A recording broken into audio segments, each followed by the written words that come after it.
From religion to wrestling, gumbo to grits, politics to poetry, and all things Southern in between, this is Take on the South. Produced by the Institute for Southern Studies and hosted by the College of Arts and Sciences at the University of South Carolina, Take on the South examines the highs and lows of the American South, examines the truths and fictions of the country's most distinctive region, and picks the brains of some of its most accomplished students. To understand the South, you need to take it on, and that's what we'll be doing. Join us as we take on the South.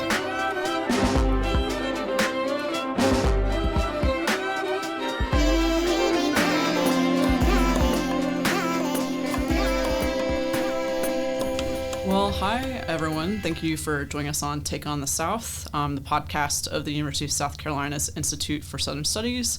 I am one of the hosts, Emily Allen, and I'm excited to share with you one of my conversations about music, history, and culture of the South. So we have a very special guest today. Joining us from Duke University, Dr. Sophia Enríquez, who is the Andrew W. Mellon Assistant Professor of Music, Latina Studies, and Gender, Sexuality, and Feminist Studies at, as I mentioned, Duke University. So she's bringing an important perspective to us today because she works at the intersections of Latino and Appalachian regional culture and is, which I'm really looking forward to, working on her first book project, Canciones de los Appalachias, Latino Music, Migration, and Belonging in Appalachia and the South. Hence why we're here. So Sophia is also an active performer of Mexican Appalachian folk musics and is the co-founder and co-director of Fandango de Durham, a week-long festival that brings the San Jarocho tradition from Veracruz, Mexico to Appalachia and the South. So thank you for joining us today, Sophia, on Take on the South. Thank you so much, Emily, for having me. I'm always excited and happy to share a little bit about what I'm up to in the world. Yes, and I think our you'll bring in some important viewpoints, I think, to get people thinking about Southern studies and the number of disciplines that you bridge, I think, with your expertise and experience. So to that end, I just kind of wanted to open the floor for you to tell us a little bit more about yourself and how you came to pursue this research. Yeah, great. So I would describe myself as a scholar artist. I'm an ethnomusicologist. So my questions about music, although sometimes are historical or archival based, are more often about people's lived experiences with music and the social and political structures as they manifest through music. And I would also say that a lot of what I do kind of comes off as storytelling around music. Being a scholar artist also means for me that, as you mentioned, right, I'm an active practitioner of the musics I play, and a lot of my work is informed by my collaborations with people and what we would call in Spanish convivencia, which really just means being together, right? Growing in relationship and community with each other. So this work is very much a reflection of that, of my work as an ethnomusicologist, as a community engaged scholar. And it's a great question, right? How does one come to such a topic, right? Yes. That for some people it's going to sound like totally new and maybe interesting or surprising.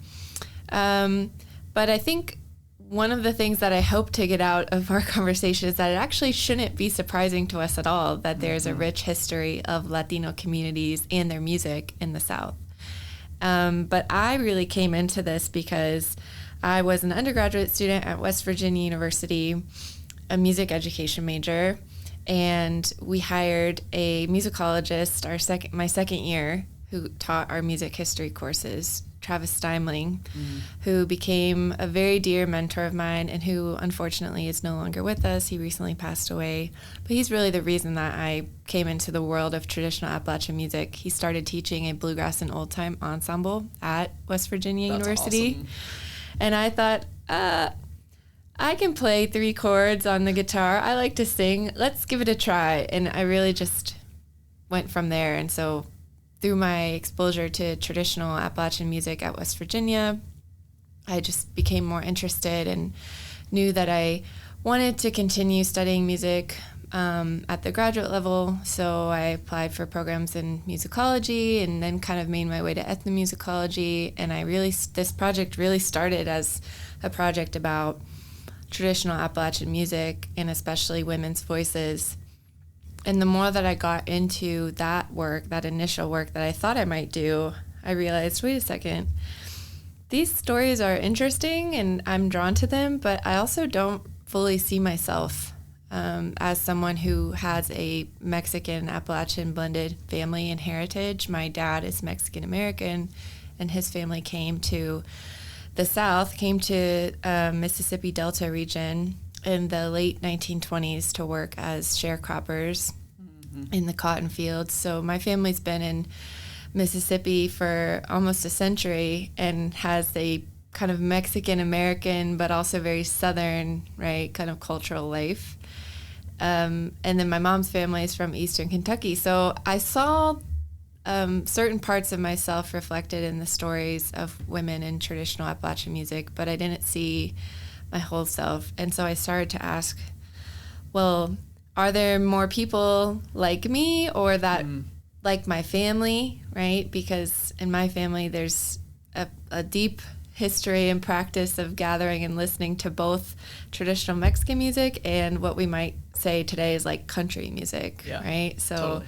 Like old rancheras, and my granddaddy would always play Mexican songs on his harmonica, but also like, you know, Patsy Cline and Charlie Pride and like primetime Southern country of the mid 20th century, right? So I started to take my work into asking these questions about myself and where I came from.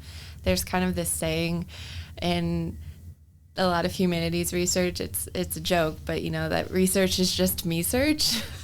And I feel like that rings true for a lot of ethnomusicologists and folklorists and historians, and that's definitely true for me. So yeah, I really came to this work, and of course, once I started asking the questions, I started finding answers.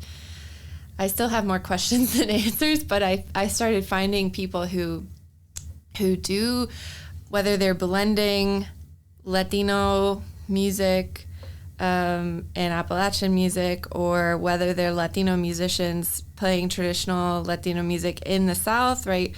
That I started to learn about all of these people doing all of these really interesting new formations and composing songs that spoke to a similar experience to the one that I knew. And so that really is where the work came from.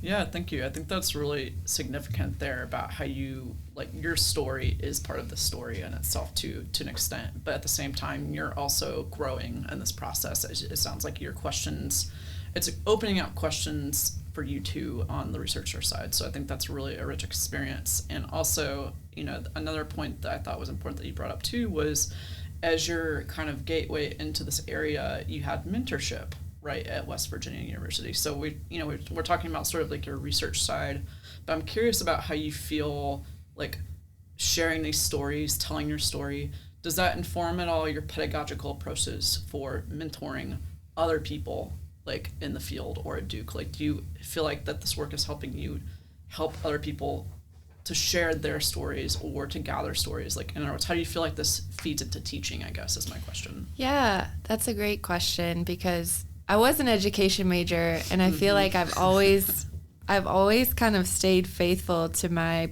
really core belief in education matters, and not just the fact that, right, the goal that people have access to it, but also how we do it and how we build those relationships in the classroom. So, you know, I'm inspired by pedagogues like Bell Hooks, who is a Black Appalachian writer from Kentucky, whose kind of hallmark book of teaching, of pedagogy, Teaching to Transgress, where she talks about the classroom as a space of transgression, of building community and understanding and empathy, and eventually maybe liberation, right? So I definitely approach, I think, storytelling whether it's through my work or sharing the work of other scholars in the classroom is a part of that work. For sure. And in my case, I teach in the program for Latino Studies at Duke University, which attracts a lot of students who come from a Latino background, whether they're first gen, second gen, right? There's a big spectrum of that experience. And so I get a lot of students who have some sort of common denominator in their shared maybe cultural heritage, but there's a lot of diversity among that, right? Different racial and ethnic backgrounds, different religious backgrounds. And I think in that, and in me being able to bring my stories and my work about Latino communities and music in the South to those classes, that a lot of students end up, right, seeing their own experience reflected in the stories that I share. For example, I taught Intro to Latino Studies last semester, and I taught it in my way, which was music and cultural focused, you know. Right on. And as a part of the class, we had a service learning component, which was a collaboration with a group of women who organize a local Dia de Muertos celebration in Durham. And so my students worked with one woman in particular throughout the semester to help organize the event. And one of my students who's from Durham, from a Mexican family, actually brought his whole family to the event. And his mom contributed to our ofrenda, the altar, and he brought all of his siblings. It was just really a beautiful moment to know that, right, that's always the hope, right, that the work that you're doing in the classroom and that the materials that you're sifting through and you're trying to decide what to teach, and then the conversations that you have are going to land somewhere in the real world for your students. And I felt like that was definitely a warm, fuzzy moment to see that this student whose background kind of reflected the course in itself, really brought his family into that space. It was really beautiful. Yeah, and that makes me think about something else that you mentioned too, kind of towards the beginning here, right? So we've talked about sort of your like positionality in relation to the research and how that carries over into the classroom and like in this kind of community engaged space. So that's, I think, another phrase that or a sensibility rather, that you've been bringing up a lot, which is like that you see yourself as a practitioner and artist, and then you're bringing in these like communities through the classroom, or it sounds like obviously in Durham at large. So in this kind of approach, do you feel like that's something like public musicology, applied folklore? Like, what do you see in terms of if we have to try to make sense, if it even needs a label? Where do you kind of see this kind of work fitting, I guess, like disciplinary wise? Yeah, so I mean, first I do think that in my world, I can't have one without the other. That my scholarship isn't what it is without the, quote, community engaged work, and that the work that I am doing as a member of the community is ultimately informed by my privilege and position as a academic, as a researcher. So it's all very messily intertwined. And I don't think that has to be a bad thing. I think that can be very generative, and that there's ways to bring into focus, right, ways of both holding the institution accountable to the local community and also, right, bringing new perspectives to the local community via my access at the institution. So I think... I guess I would describe it as a form of public folklore or public ethnomusicology. And yeah, I think that has, since I started at Duke in fall of 2021, it's, it takes time to like build yourself in as a member of a new community and to really listen. So it's taken time for me to kind of gauge, right, what are the needs of the community, and how is it appropriate for me to, right, to do work that is right, responding to those needs in some way, and if it is, what does that look like? So, it's taken me a while to do that, but I have some things going on that are really exciting that I just hope are in that spirit, right, of reciprocity and really of like shared listening and understanding. Yeah, and I know that one of the things you're talking about later here on campus today is the fandango traditions, right, that are happening there. And it sounds like that's part of kind of this process that you're getting at. Can you tell us a little bit about that part of your work and that project? Yeah, totally. So the public project that you're referring to is called the Fandango de Durham, which is in its second year. This is a project that I started and organized with a dear friend and collaborator of mine, Alexandra Landeros. I actually met Alexandra via her partner, Daniel Reyes, at the American Folklore Society meeting back in 2018. And it was a great conversation because the Latino folklorists are few in number, but we are mighty. And so I remember meeting him, and he said, "Oh, you should really meet my partner. She has shared interests and is also kind of working on different Mexican musics and Appalachian stuff at the same time." So I actually connected with Alexandra before Duke was even a possibility. So it was kind of kismet going there and finding kind of community with her. But anyways, the Fandango de Durham is a week-long festival, right, that brings son jarocho musicians from Veracruz to Durham, and then also in both of, right, so we're in the midst of organizing its second round, but at the first time we also were able to do some work with a local festival in eastern Tennessee called the Mountain Fiesta, which I also talk about in my talk today, and local workshops. And so it really becomes sort of a regional event, but the focus is on our local Durham community. And this is funded by the North Carolina Arts Council, so it is important, I think, to acknowledge that this is a state grant initiative that is in our proposal, right, really designed to invest in and support the local Latino community, right? So all of the folks that we work with in this project are artists, documentarians, interpreters, all people in the local Latino Durham community. And the Fandango in itself, some of you might be like, well, okay, what is the Fandango? The Fandango is the community celebration that's at the center of the son jarocho tradition from Veracruz, Mexico. So Veracruz is on the eastern side of Mexico, so we have the Atlantic coast. And son jarocho is really derived from Afro-Mexican communities and as early as the 17th century.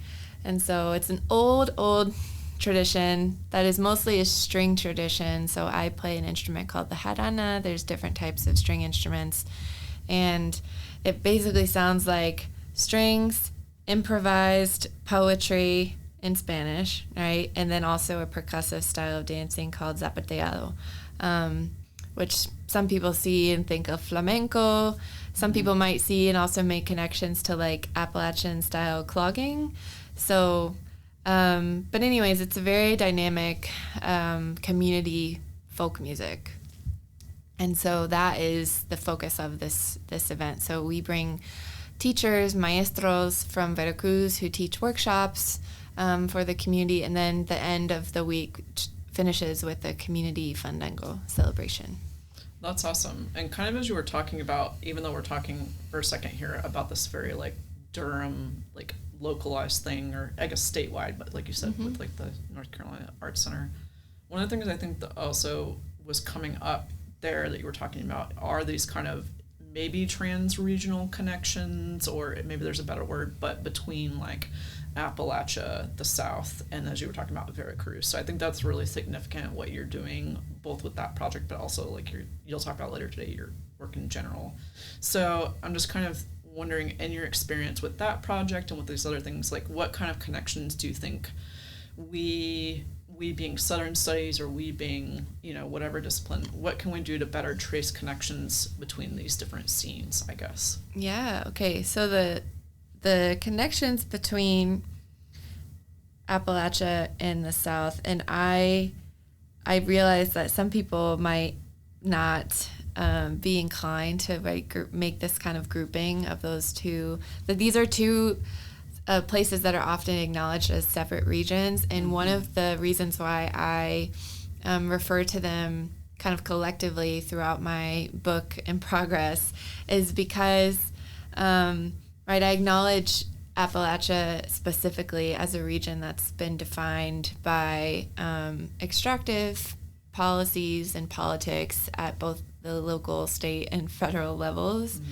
and that this kind of these ideas of like a border or a defined idea of what counts as Appalachia, who is Appalachian, where does Appalachia start and end, similarly, where does the South start and end, I find is actually really limiting to the kind of conversation that I want to have about how people in music move and how their traditions often defy those boundaries and transgress, imagined regional borders that we have. So there are times where I definitely specify, a kind of Appalachian cultural identity as opposed to a Southern cultural identity and what that means. And that's a separate conversation, right? But for for our conversation right now, just acknowledging, a kind of Southern orientation, Southern geographic or regional identity within the context of the United States actually corresponds to a kind of shared Southern regional identity in Mexico, and these different cultural nuances that are kind of operating on this North and South binary that translates into a lot of other parts of the world, right? That often corresponds to class, to religious practices, to distribution of wealth, class, to racial politics. So there's a lot of resonances in terms of the socio-political dynamics of Southern Mexico and Southern Veracruz in particular, and the U.S. South. And so that's one of the things that I kind of tease out and one of the connections that I make. Another one also has to do with geography and this idea of the rural as often associated with the South. Of course, there's a lot of rurality in America that is in the U.S. that is not Southern, right? But there's somehow this discursive connection to the rural and the South. There's this move that happens where people associate one with the other, right?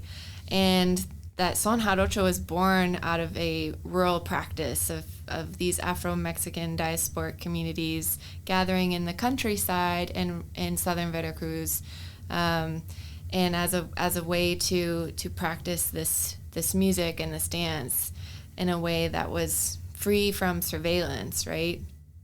And so in a lot of ways, this corresponds to some of the traditions that we find in southern Appalachia in the South, especially in the early in the 19th and early 20th century, of the old time string band tradition, and the string band tradition as at its origins a Black tradition, right?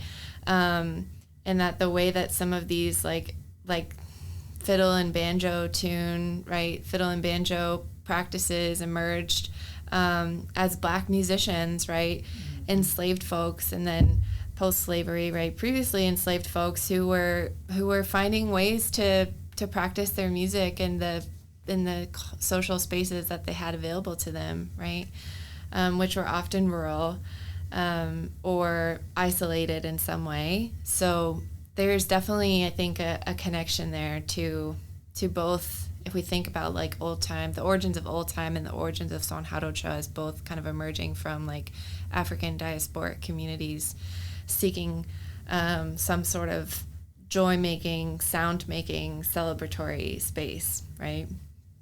Of course, that doesn't necessarily reflect our kind of contemporary take on some of these traditions, which because of the way that history forms and works, right, are often not acknowledged as African-derived musics And so, there's also me making the U.S. South connection to southern Mexico has also, I think, become a way to string together those like histories and that truth, right, and to ground it in that. And so, in the erasure, right, of those traditions.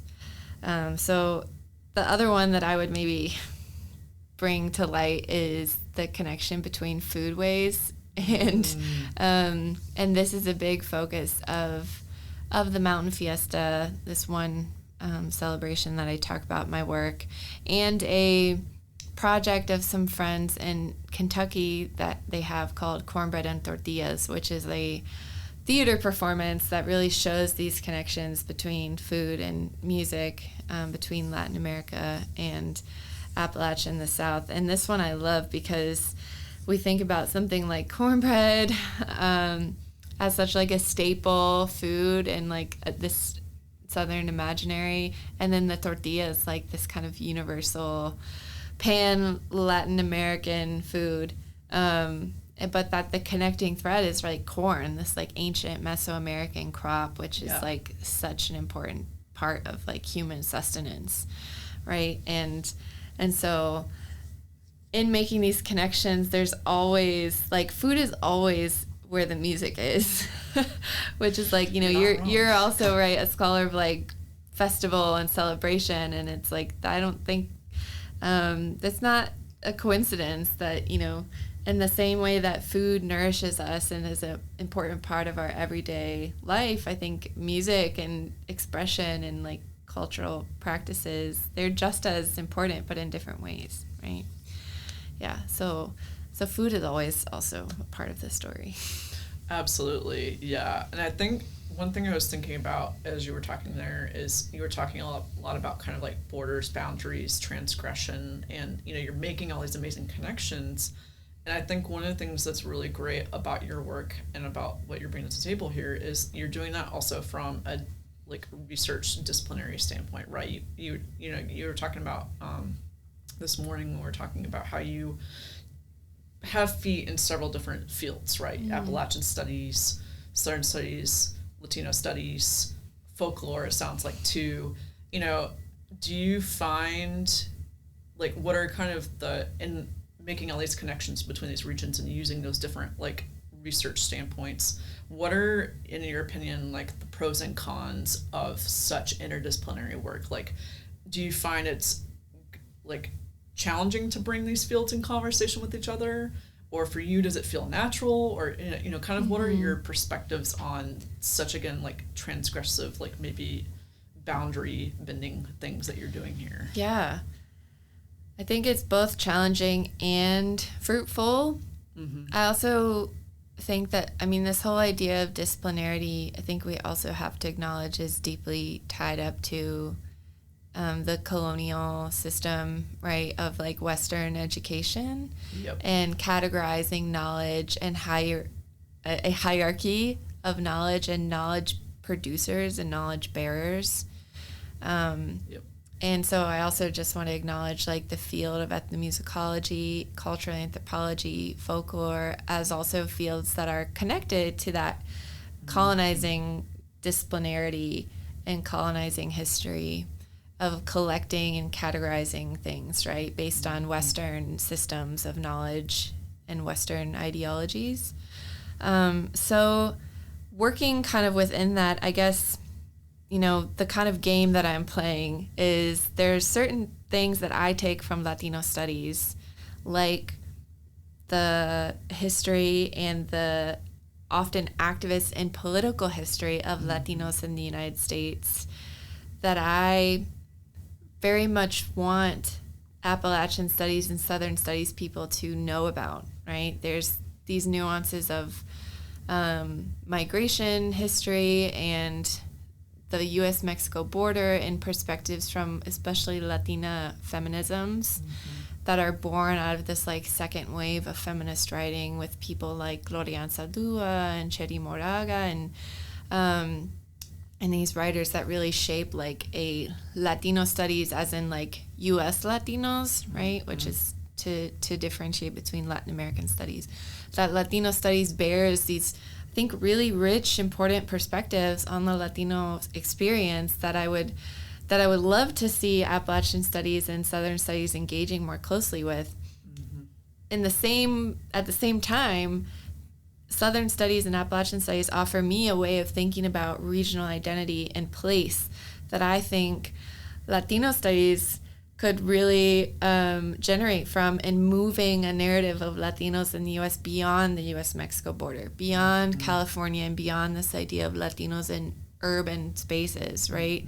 But by thinking about all of the different layers that contribute to these deep convictions of like being of and from a place, what does Latino studies have to learn from Southern studies and Appalachian studies, and conversely, what do Southern Appalachian studies have to learn from Latino studies?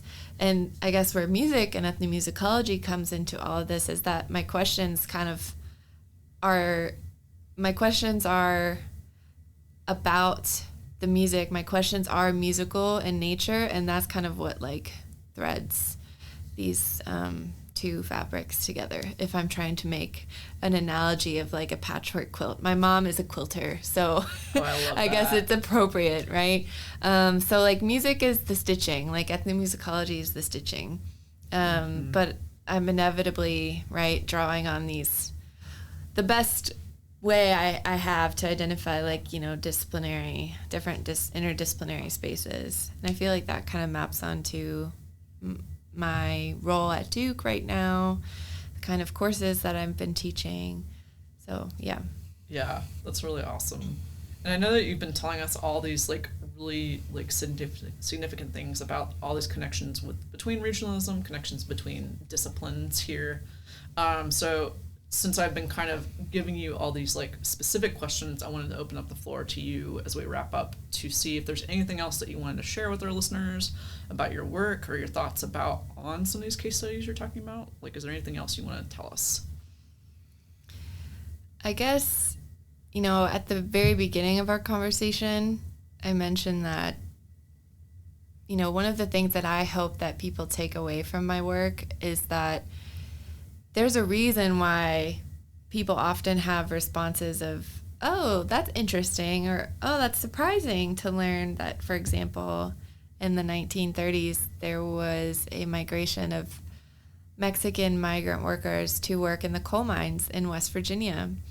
These are the sorts of stories that have been submerged for so long, and they kind of, when they're brought to the surface, they reveal just how deep our assumptions and ideas about a particular place really are.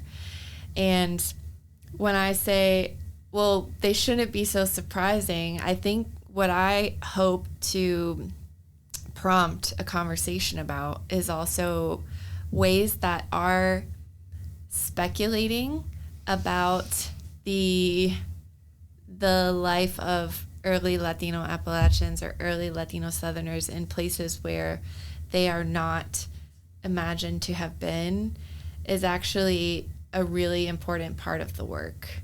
And for sure, that is really what I'm trying to do in the first chapter of my book, for example, which works with the collection of photos of these Mexican miners in West Virginia in the 1930s. They were taken by a FSA, the Farm Security Administration. They were taken by an FSA photographer, Marion Post Wolcott, who has this collection of Mexican miners in West Virginia in the 30s, and the captions are so revealing in the sense that there's one photo in particular that I talk about in this chapter, and she's described as a Mexican miner's wife. She doesn't speak English. And that's the whole caption. So, you know, here are these photos that we have that prove, right, that there was a community of Mexicans in West Virginia long before most people would place Latinos in Appalachia in general, right? We might think of the 80s, the 90s, maybe the 70s, but we're talking like 40, 50 years earlier than that, right? Almost a century ago. Yeah, and that those stories have been kind of strategically left out of narratives about the Appalachian region. And so what I'm doing is trying to give more life to these photos by imagining the musical and the expressive world that someone like the Mexican miner's wife lived in and inhabited. And not just how was she engaging with the sounds and the traditions of Appalachia or West Virginia in the 1930s, but also what traditions did she bring with her, that she was inevitably, cooking traditional recipes in her home with the ingredients that were available to her at the time, that she was telling stories to her children that had probably been passed down in her family for generations, that she was singing songs or humming songs during the day that would have been popularized in early 20th century Mexico, like a ranchera, right? That at the same time that what we would later know as country music is really being born in the South through, musicians like the Carter family. So I think that, part of what I would like people to get out of this is that the importance of imagining that these communities aren't just here right now, but that they always have been, and that is a really important part of understanding, like, the significance of where we go now and where we're going, is understanding where we've come from, and that our access to information about where we've been is always incomplete. Definitely. Yeah. Definitely. Yes. Well, on that note, I think that is a important ending point for this conversation, and I think that I really appreciate you taking the time to share this information with us, and I hope that our listeners have a lot to consider and to pay more attention to these seemingly surprising bits of stories and knowledge that shouldn't be surprising. Yeah. So I hope that, anyway, I really appreciate you taking the time to talk with us, Sophia. Yeah, thank you so much for the invitation, Emily, and for everyone here at the Southern Studies Institute. Yeah, absolutely. And listeners, thanks for tuning into this episode of Take on the South, and I will catch you next time.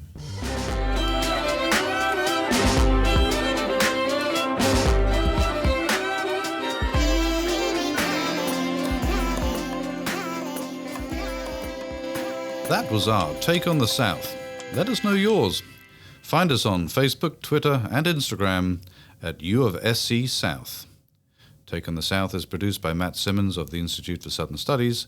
Special thanks to Professor Dave Garner of the University of South Carolina School of Music for composing our music. Tune in next time for another Take on the South.